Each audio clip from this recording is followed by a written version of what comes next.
ಅಲ್ಲಪ್ಪ ಅದು ನಾವು ಖರ್ಚು ಮಾಡಿರೋ ದುಡ್ಡೇ. ಇಲ್ಲ ಅಂತ ಹೇಳಿದ್ರೆ ಕೋರ್ಟ್ಗೆ ಏನಾದರೂ ಹೋದ್ರೆ ಅದಕ್ಕೆ 4 ಪಟ್ಟು 40 ಲಕ್ಷ ಪೀಕಿಸ್ತೀವಿ. 10 ಲಕ್ಷನಾ? ಗೌರವ್ನವ್ರೆ, 10 ಲಕ್ಷ ಅಂದ್ರೆ ನಾವು ಸೂಸೈಡ್ ಮಾಡ್ಕೊಂಡು ಸಾಯ್ಬೇಕಾಗುತ್ತೆ ಅಷ್ಟೇ. ಅಯ್ಯೋ ಅಂತ ಕೆಲಸ ಎಲ್ಲಾರು ಮಾಡ್ಬಿಟ್ಟಿರ. ಅಲ್ಲ 10 ಲಕ್ಷಕ್ಕೆ ಜೀವ ಕಳ್ಕೊಳ್ಳೋದು ಅಂತಂದ್ರೆ ಏನು? ಜೀವಗಳು ಅಮೂಲ್ಯ.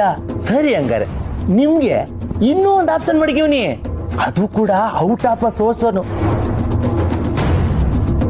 ಅಲ್ಲ, ನೀವು ₹1 ಕೊಡೋದು ಬೇಡ. ಅದು ಅದೇನು ಅಂತ ಬೇಗ ಹೇಳಿ ಸಾಯಿಲ್ಲ.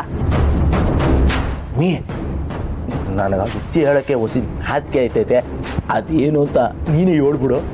ನಾಚಿಗೆಟ್ಟವನೆ ಗಟ್ಟಾಗಿ ವಿಷಯಕ್ಕೆ ಪಾರ್ಲ ಅಂದ್ರೆ ನೊಲಿತಾನೆ. ನೋಡಿ ಪುರೋಹಿತ್ರೆ, ಹಳೆ ಮದುವೆ ಖರ್ಚನ್ನ ನಿಮ್ ಕೈಲಿ ಕೊಡಕ್ ಆಗಕ್ಕಿಲ್ಲ ಅಂದ್ರೆ ಹೊಸ ಮದುವೆ ಮಾಡ್ಕೊಟ್ಟು ಕೈ ತೊಳ್ಕೊಂಬಿಡಿ.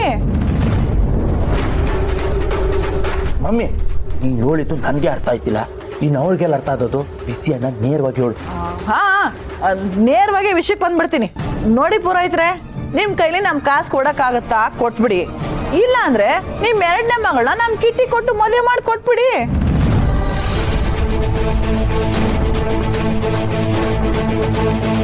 ಗೌರವ್ನವ್ರೆ, ಎತ್ತ ಮಾತು ಅಂತ ಆಡ್ತಿದ್ದೀರಾ? ಅವಳಿನ್ನೂ ಚಿಕ್ಕ ಹುಡುಗಿ.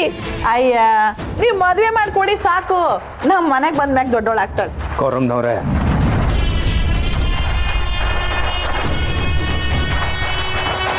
ನೀವು ಬಂದ ವಿಷಯ ಹೇಳಾಯ್ತಲ್ಲ, ನೀವಿನ್ ಹೊರಡ್ಬೋದು.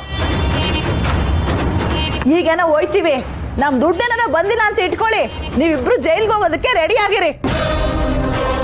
ಲೋ, ಏನ್ಲಾ ಹಿಂಗಿದ್ ಮಂಗನಂಗೆ ಮಕ ನೋಡ್ಕೊಂಡು ಕುಂತಿದ್ಯಾ? ಎದ್ ಬಾ.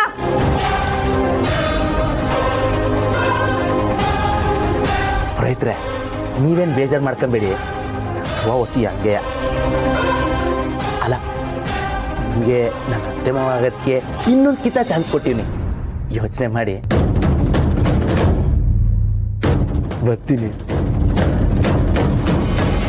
ಕರ್ಮ ಕರ್ಮ ಕರ್ಮ, ಒಂದು ಕಳಿತು ಅಂದ್ರೆ ಇನ್ನೊಂದು ಕೂಡ್ಕೊಳ್ಳುತ್ತೆ. ಹಾ, ನಾನು ಈಗಲೇ ಯಜಮಾನ್ರಿಗೆ ಫೋನ್ ಮಾಡ್ತೀನಿ. ನಮಗ್ ಬಂದಿರೋ ಕಷ್ಟನ ನಾವೇ ಅನುಭವಿಸ್ಬೇಕು. ಈ ವಿಷಯ ಯಜಮಾನ್ರಿಗೆ ಗೊತ್ತಾಗೋದು ಬೇಡ. ರೀ, ಕಷ್ಟ ನಮಗ್ ಮಾತ್ರ ಬಂದಿದ್ರೆ ಅನ್ಭವಿಸೋಣ, ಇಲ್ಲ ಅಂತ ಹೇಳ್ತಿಲ್ಲ. ನಮಗಿನ್ನೂ 2 ಮಕ್ಕಳಿದ್ದಾರೆ ರೀ. ಈ ಸಾಲನ ಅವ್ರ ತಲೆ ಮೇಲೆ ಎಳೆದು ನಾನ್ ಸಾಯಕ್ ರೆಡಿ ಇಲ್ಲ. ನೀವು ಏನಾದ್ರೂ ಅನ್ಕೊಳ್ಳಿ, ನಾನು ಯಜಮಾನ್ರಿಗೆ ಫೋನ್ ಮಾಡೋಳೆ.